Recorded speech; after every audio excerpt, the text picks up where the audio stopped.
Good day, welcome to Great White Retro. I'm Gord Fessick, and this is my wife's other cat, Tai. Our topic today is this VIC-20.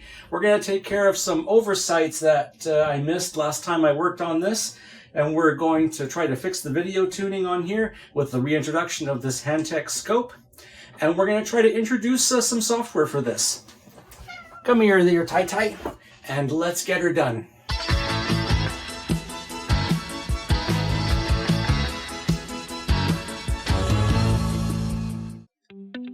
Well, I was hesitant to use the stock power supply, but after checking with the denial forms and they're suggesting that I try it to fix my dot crawl problem, I thought I'd just measure the voltages on here, just make sure it was reasonably safe. Alright, there's our voltage, 5.18 on pin 5. Nothing on pin 4. Nothing at all on pin 4. Alright, let's check AC. I'm getting 7.9 on what looks like pin 7. Boy, I'm getting 13 volts peak to peak on that. I don't know if it's peak to peak or RMS. And I'm getting 2 on that one for some reason. That can't be right.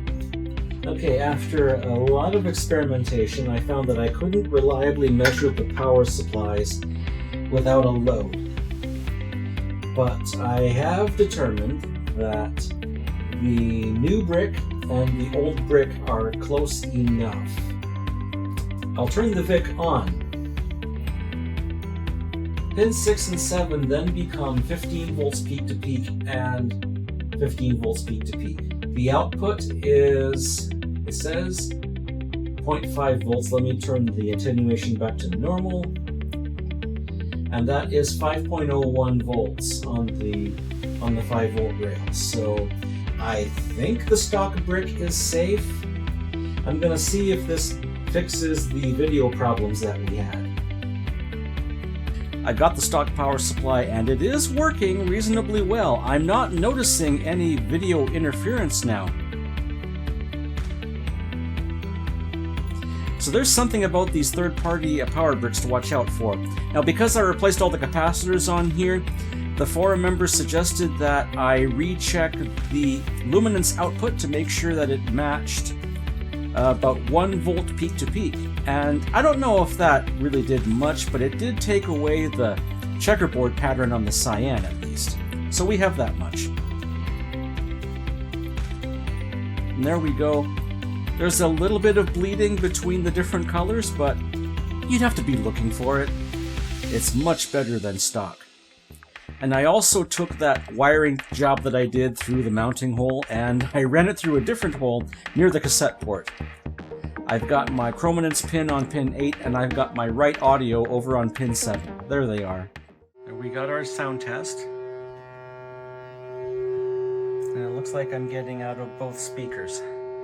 Okay, so this is cleaned up. And now we can finish a few other lingering issues on this machine.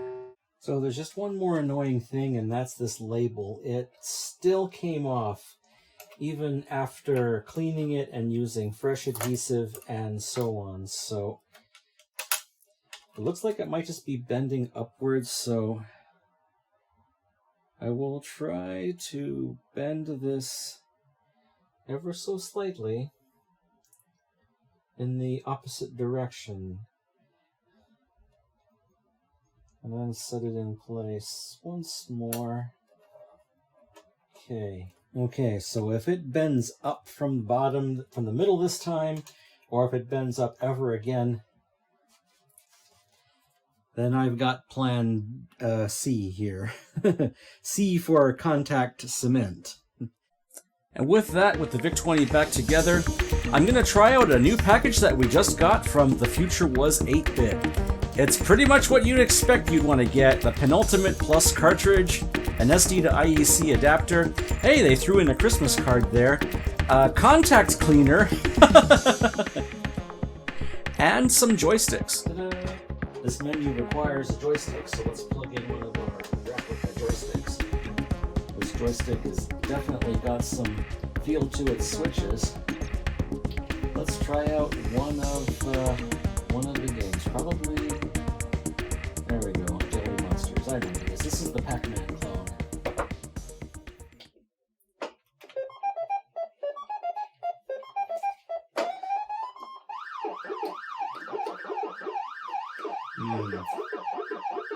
This joystick feels fun. Yeah, I tried to turn right and it goes down. I have an Atari joystick from that Atari 400 system. I've got two of these, but one of them has really bad broken plastic on the inside. This one seems to be okay, though. This is an original stick that came with that Atari 400. The other ones clearly have made in China on them. All right. No, we don't want that one. Back up, back up, back up. Well, let's see what this game is. What did I pick? Oh! VIC Bird! Okay, well.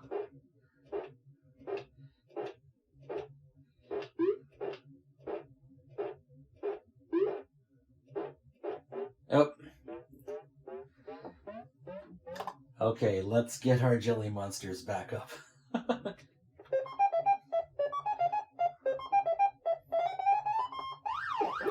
There, that's better.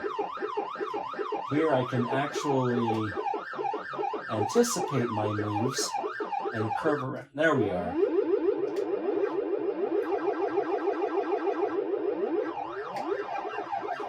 There's just something about the original Atari joystick versus the made in China clones that I worry about.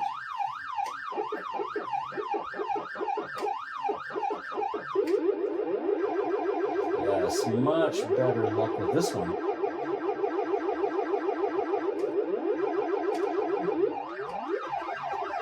Hey, I even managed to get out of there. Uh-oh. No!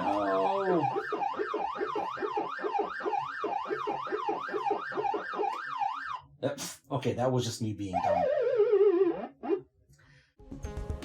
Well, that aside, these replica joysticks didn't even come with any feet, compared to the original Atari joystick that came with some feet. But that's okay.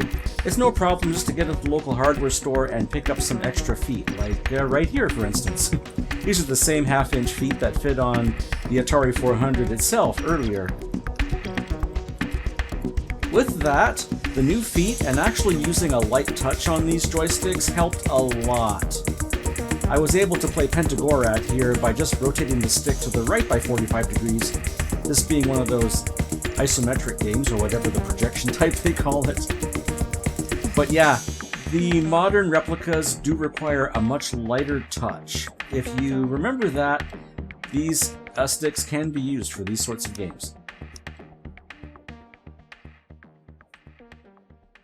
All right, after a quick crash course on how to use SD to IEC, I put a single D64 disk image on this, and I put on an autolist.lst file, or whatever it was called.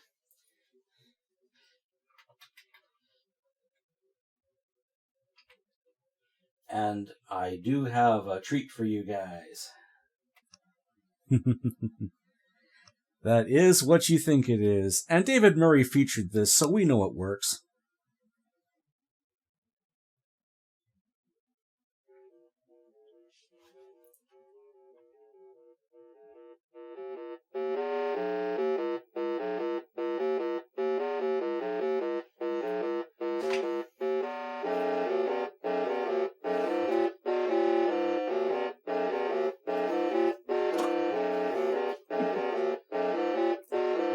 Square wave music synthesis. Ooh, ah.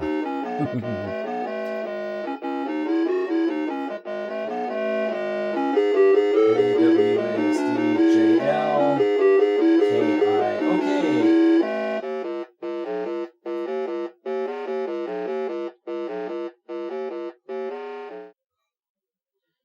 All right.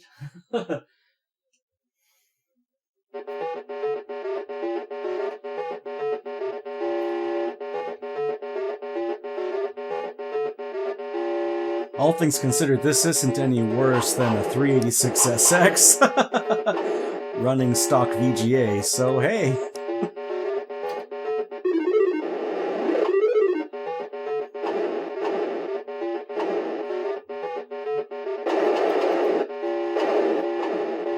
My goodness, have I ever forgotten how to play Doom? And are these guys actually shooting through the door? Yeah, they are. My goodness. That's the problem. Hey, developer, why are these guys able to shoot through the door? Got one.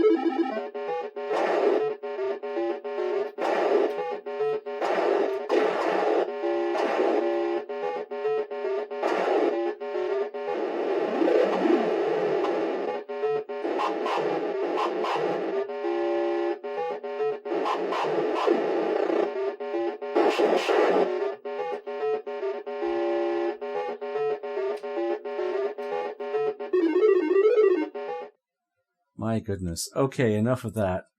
After learning a little more about how to use this SD to IEC, I was able to install the disk loader. It's a common utility for several Commodore machines, and I can actually mount D64 images right from here and run them.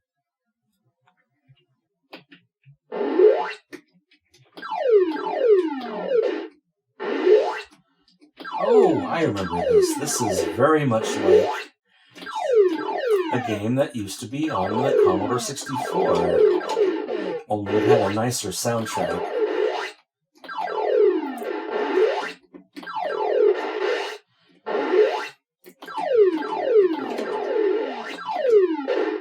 One thing to remember for the VIC-20 games, they still have to work on a character grid, so it's actually easier to aim the shots. You don't have to be as precise.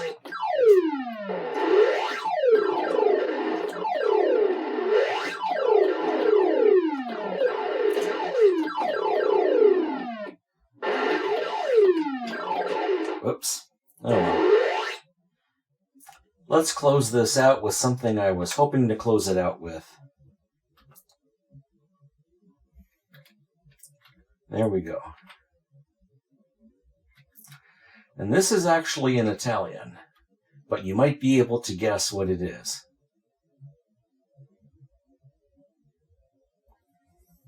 It took long enough to find a Christmas demo, but I did find one.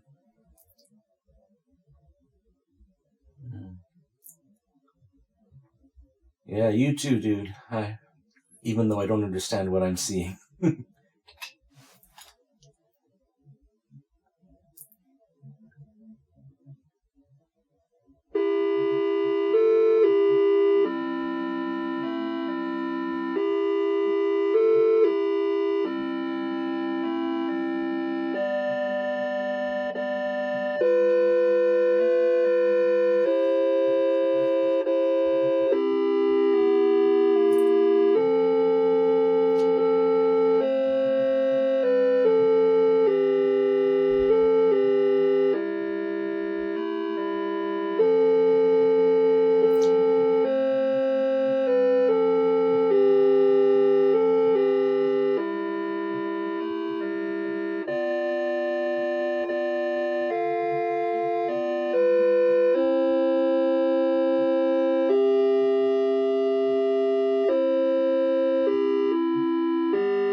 Well, I finally got some Christmas music here, and this VIC-20 is all done.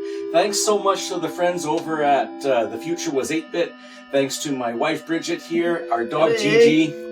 Merry Christmas, Happy Holidays. Thanks so much, and good day. Good day, and Happy Yule.